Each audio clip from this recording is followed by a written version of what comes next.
হাসান বসরি রাহমাতুল্লাহ আলাইহি এক সময় বসা ছিলেন, এক মজলিসে এক মাহফিলে বসা ছিলেন। আল্লাহর ওলি, আল্লাহর বান্দা হাসান বসরি রাহমাতুল্লাহ আলাইহিকে একজন যুবক এসে বললেন, হুজুর, আমি অনেক দিন আগে বিবাহ করেছি, অনেক দিন হয়েছে, অনেক বছর হয়েছে, কিন্তু এখন পর্যন্ত আমার কোনো সন্তান আদি হয় নাই।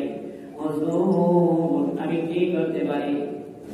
হাসান বসরি রাহমাতুল্লাহ আলাইহি বলেন, তুমি বেশি বেশি করে ইস্তেগফার করবা।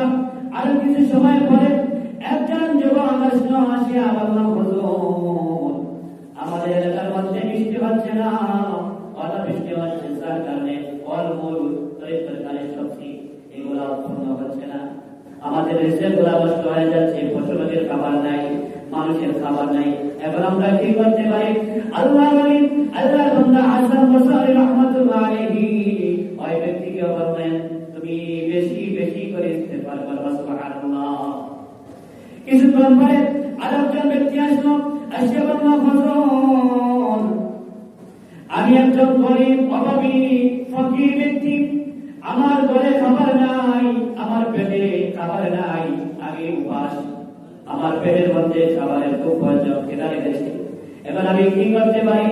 হাসান বসরি রাহমাতুল্লাহ আলাইহি বললেন, তুমি বেশি বেশি করে ইস্তেগফার করবা, আল্লাহ তাআলার কাছে ক্ষমা চাইবা, মাফ চাইবা।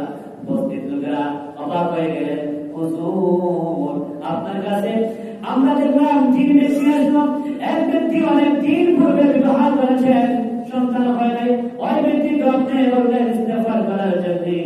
আর ব্যক্তি আসে বলল, এলাকার মধ্যে বৃষ্টি হচ্ছে না, ওই ব্যক্তিকে আপনি বললেন ইস্তেগফার করার জন্য।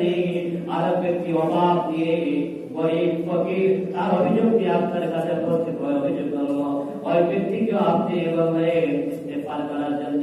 বিষয়টা বুঝলাম না। অভিযোগ তিনটা তিন রকমে, কিন্তু তিনটা অভিযোগ আপনার কাছে করা হয়েছে, ঔষধ দিয়েছেন, প্রেসক্রিপশন দিয়েছেন, একটা ইস্তেগফার করতে হবে। হাসান বসরি রাহমাতুল্লাহ আলাইহি বলেন, আমি কি করব?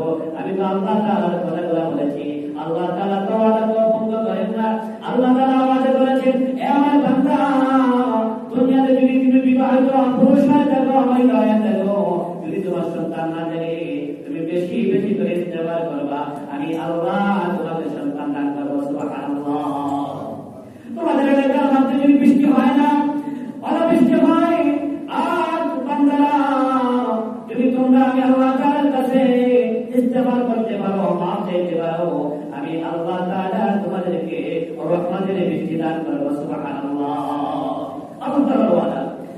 যদি কোনো ব্যক্তি গরিব হয়ে থাকে, যে ব্যক্তি অভিযোগ করেছিল গরিব, ফকির, মিসকিন, অসহায়, খাবার নাই, ঘরের মধ্যে পেটের মধ্যে খিদা লেগেছে, ওই ব্যক্তিকে আমি বলেছি ইস্তেগফার করার জন্য। কারণ এটা আল্লাহ তাআলা বলেছেন, যদি তুমি গরিব হয়ে থাকো, যদি তুমি ফকির হয়ে থাকো, যদি তুমি অভাবে হয়ে থাকো, তাহলে বেশি বেশি ইস্তেগফার করবা। আল্লাহ তাআলা তোমার অভাব দূর করে দিয়ে, ফকির দূর করে দিয়ে, আল্লাহ তাআলা তোমাকে দুনিয়াতে গরিব বানায়া দিবে। সুবহানাল্লাহ। فقلت استغفروا ربكم إنه كان غفارا